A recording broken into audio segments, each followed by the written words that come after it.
Bon, on va pas se le cacher, on a eu beaucoup d'incertitudes sur les marchés des cryptos et traditionnels au cours des quelques derniers mois. Alors bien sûr, pendant des périodes d'incertitude comme celle-ci, on a beaucoup plus tendance à voir les acteurs du marché accorder davantage d'attention à des choses telles que les nouvelles ainsi que les événements tels que par exemple récemment les réunions de la Fed, car tout le monde cherche des signes indiquant si le prochain mouvement majeur sera de retour vers de nouveaux sommets ou au contraire vers une correction supplémentaire. Avec autant d'attention portée à ces types de facteurs externes, je voulais aujourd'hui vous apporter une mise à jour sur certaines des choses qui affecteront probablement les marchés des cryptos au court terme afin que vous puissiez vous y préparer correctement, y compris certains événements qui seront probablement utilisés comme source de FUD au cours de la semaine prochaine. Avant d'entrer dans tous ces détails par contre, assurez-vous de vous abonner et d'activer la cloche afin de ne pas manquer d'autres vidéos comme celle-ci dans le futur ainsi que tout le reste du contenu que je publie ici sur cette chaîne. Alors, pour commencer, on a quelques différentes choses qui seront probablement une source de FUD au court terme, à commencer par la création d'une unité de crime crypto par le Bureau d'enquête fédéral des États-Unis.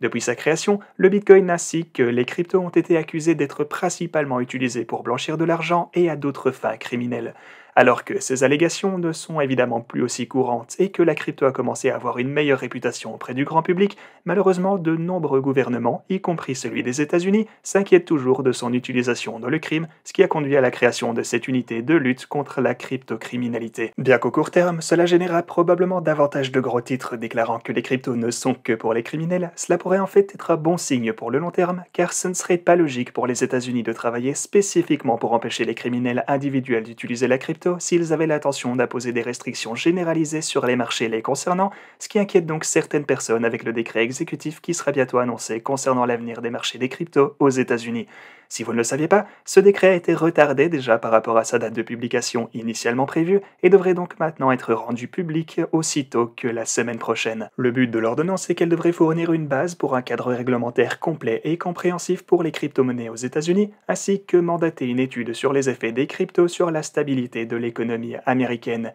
Ils s'attelleront également à l'étude de la manière dont un dollar numérique, potentiellement émis par le gouvernement, pourrait affecter l'économie ainsi que le système financier une fois encore aux États-Unis. Évidemment, une fois que ce décret sera publié, je vous informerai sur la chaîne de tout ce qui est important à en retenir, mais pour l'instant au moins, vous savez que c'est sur le point d'arriver très bientôt et que ça pourrait très bien avoir un effet positif ou négatif significatif sur la crypto en fonction de la position qui sera adoptée par les États-Unis. Voilà donc de la volatilité potentielle à laquelle vous pourrez vous attendre. Avant de passer à des nouvelles un peu plus positives, il convient également de noter que même si la crypto continue de gagner en popularité et de voir son adoption grandir, il y a malheureusement encore des acteurs importants dans le système financier traditionnel qui croient qu'elle est vouée à l'échec et est même parfois un danger pour les investisseurs. Plus précisément ici, lors d'une récente assemblée des actionnaires de Berkshire Hathaway, le vice-président de la société, qui travaille donc aux côtés de Warren Buffett lui-même, a comparé la crypto à une maladie et a également déclaré « J'aurais aimé qu'elle soit interdite immédiatement, j'admire même les Chinois pour l'avoir interdite. Je pense qu'ils avaient raison de le faire et nous avions tort de permettre son utilisation. » Bien qu'il ne changera probablement jamais d'avis sur les crypto-monnaies, d'autres acteurs majeurs du système financier, quant à eux traditionnels, font de grands pas dans ce monde virtuel et même parfois jusqu'à aller dans le métaverse. Comme vous pouvez le voir juste ici, et c'est d'ailleurs quelque chose que j'ai brièvement mentionné dans une de mes dernières vidéos, l'une des plus grandes banques du monde, JP Morgan, a ouvert un salon dans le métaverse de Decentraland. La Lounge Onyx a été publiée parallèlement à un rapport de la banque sur la manière dont les entreprises peuvent trouver des opportunités dans le métaverse. Il ne serait donc pas surprenant de voir la société proposer à l'avenir une sorte d'autres services liés au métaverse. Le responsable crypto de la banque a également mentionné qu'ils avaient remarqué beaucoup d'intérêt de la part de tous leurs clients cherchant à savoir plus sur le métaverse ainsi que son potentiel. Dans ce rapport, il a également été mentionné que la banque s'attend à voir davantage de services similaires à ceux du monde réel disponibles pour l'immobilier dans les métaverses, tels que par exemple le crédit, les hypothèques et les contrats de location, ainsi que la gestion des garanties pour ces services qui pourraient être effectués par des DAO plutôt que par des sociétés de financement traditionnelles. Cela pourrait donc être quelque chose sur lequel garder un œil à l'avenir. Mais maintenant, passons un peu à autre chose, car un autre acteur clé de la finance traditionnelle se développe davantage dans les cryptos. Regardez ici, on a Sequoia Capital, l'un des fonds de capital risque les plus anciens et les plus prospères au monde, et il lance un fonds axé sur les cryptos de 500 à 600 millions de dollars. Ceci est totalement remarquable car il s'agit du premier fonds sectoriel de l'entreprise depuis sa création en 1972. Ce qui est encore plus remarquable d'ailleurs, c'est que le fonds est totalement dédié à l'achat de jetons qui seront ensuite gérés activement et ces jetons proviendront principalement de projets qui sont déjà bien établis et disposent de liquidités importantes. Cela contraste un peu avec l'approche typique consistant à investir dans des startups ou même dans des tours de table, car ces formes d'investissement sont gérées par d'autres fonds qui sont gérés par l'entreprise. Et pour ce qui est de sa fonctionnalité intrinsèque, eh bien ce fonds réalisera des choses telles que le staking, la fourniture de liquidités, la participation aux procédures de gouvernance, etc. Au moment de l'annonce de ce fonds, certains membres clés de Sequoia partageaient également les attentes de l'entreprise en matière de crypto, ce qui veut dire qu'en bref, ils sont super bullish. Sequoia, en tant que fonds, estime que la crypto ne va pas en rester à son propre secteur, mais plutôt représenter un changement fondamental qui aura un impact sur tous les autres secteurs au long terme. Ils sont même allés jusqu'à mentionner qu'ils pensaient que la crypto n'en était encore qu'à ses débuts, que c'était le début absolu du domaine et que, je cite, la crypto sera la plus grande méga tendance des 20 à 30 prochaines années. En ce qui concerne les domaines spécifiques de la crypto que le fonds cherchera à allouer, ils ont mentionné l'interopérabilité interchaîne, DeFi et GameFi et qu'ils surveillaient l'activité sur Terra, Avalanche, NIR, Polkadot et Cosmos pour voir lequel pourrait être le prochain à réellement décoller. Ok, ensuite on a Binance qui cherche à développer le potentiel et la popularité de ces blockchains car ils ont annoncé une nouvelle mise à niveau qui combinera cette fois la Binance Smart Chain avec la chaîne Binance elle-même dans une nouvelle chaîne appelée chaîne BNB et ils ont également introduit un nouveau concept qu'ils appellent MetaFi qui sera utilisé pour soutenir l'adoption massive de la chaîne BNB. Comme vous pouvez le voir, ce qui était avant connu sous le nom de Binance Chain s'appellera désormais la chaîne de balise BNB et soutiendra la gouvernance en chaîne avec le staking ainsi que le vote. La BSC qu'on connaît fournira toujours la compatibilité EVM, mais agira également comme une couche de consensus avec des hubs vers des chaînes multiples. La mise à niveau fournira un débit plus important ainsi qu'une plus grande évolutivité ou scaling, ainsi qu'augmentera le nombre de validateurs de 21 jusqu'à 41 cette fois. Le plan est que la chaîne BNB fournisse l'infrastructure pour alimenter la DeFi, le SocialFi, le Web3, le GameFi, les NFT, le Metaverse et toute autre chose qui se présentera dans le futur. Binance prévoit de le faire grâce à son concept de financement de métadonnées, ou MetaFi, qui fournira une norme unificatrice afin de permettre l'interopérabilité avec toute l'infrastructure requise pour les projets ainsi qu'applications décentralisées.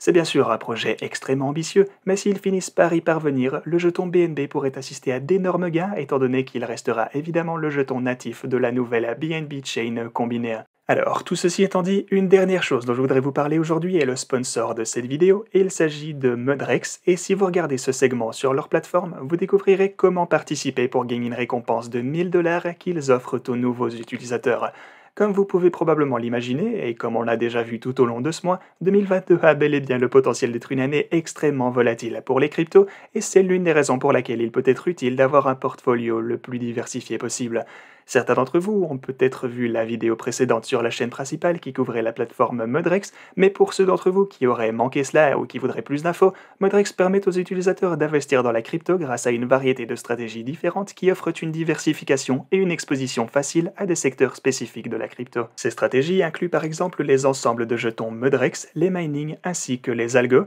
et si on commence ici par jeter un coup d'œil aux ensembles de jetons, vous pouvez voir que chaque ensemble est centré sur un thème spécifique ou une idée différente des marchés des crypto-monnaies. Cela signifie que si vous êtes bullish sur un domaine spécifique de la crypto, mais que vous ne savez peut-être pas quelle crypto exacte fonctionnera le mieux dans ce domaine à l'avenir, eh bien vous pourriez investir dans un ensemble de jetons et pour cela gagner en visibilité de cette façon. Ces ensembles de crypto sont sélectionnés par des experts et rééquilibrés mensuellement en fonction des conditions du marché, et on peut par exemple jeter un coup d'œil au jeu de jetons Metaverse juste ici. Les projets Metaverse sont pas mal fonctionnés au cours de l'année écoulée, c'est le moins qu'on puisse dire, et ils ont le potentiel de continuer à le faire à l'avenir alors que de plus en plus d'entreprises commencent à entrer dans l'espace. Si vous vouliez donc essayer de profiter de cette croissance, eh bien vous pourriez investir dans cet ensemble et être exposé à des meilleurs cryptos sur le thème du métaverse avec un seul achat. Il existe actuellement plus de 25 ensembles parmi lesquels choisir et ils sont en fait gratuits à utiliser dès maintenant avec un dépôt minimum de seulement 10 $. Comme autre exemple, on peut jeter un coup d'œil à l'ensemble des jetons Web3 qui comprend des projets créant l'infrastructure pour la prochaine itération de l'Internet. Pour un tout dernier exemple ici, on peut continuer en jetant un coup d'œil au minting et ce sont des stratégies avec différents niveaux de risque et de récompense activement gérées par les équipes d'experts de Mudrex. Si on continue à faire défiler, on peut voir que leurs risques et leurs rendements sont mesurés par rapport au Bitcoin afin de vous donner une idée de leur performance relative à cette crypto. On peut également jeter un coup d'œil à la section de trading d'algo ici où les utilisateurs peuvent choisir parmi un marché d'algorithmes créés par les meilleurs traders. Il va sans dire que ce sont des stratégies exécutées automatiquement et qui sont donc conçues pour fonctionner que les marchés soient à la hausse ou à la baisse. Elles pourraient donc également constituer un ajout intéressant à un portfolio afin de vous aider à équilibrer la volatilité. Si vous êtes intéressé à essayer Modrex et que vous souhaitez avoir la chance de gagner ces 1000 $, tout ce que vous avez à faire est de vous inscrire ici, de laisser un like et de commenter cette vidéo, et puis de retweeter le tweet que vous voyez juste là. Lorsque vous vous inscrirez, vous pourrez également répondre à ce quiz rapide ici sur la page d'accueil où vous répondrez à quelques questions sur votre expérience utilisateur et votre style d'investissement, et puis vous recevrez des recommandations personnalisées que vous voyez juste là. Tous les liens vers Modrex se trouveront évidemment dans la description, ainsi qu'un lien vers la dernière vidéo à ce sujet qui a été réalisée sur la chaîne principale en anglais. Voilà les gars, j'espère que vous avez tous apprécié cette vidéo, et quant à moi, il ne me reste qu'à vous dire à la prochaine.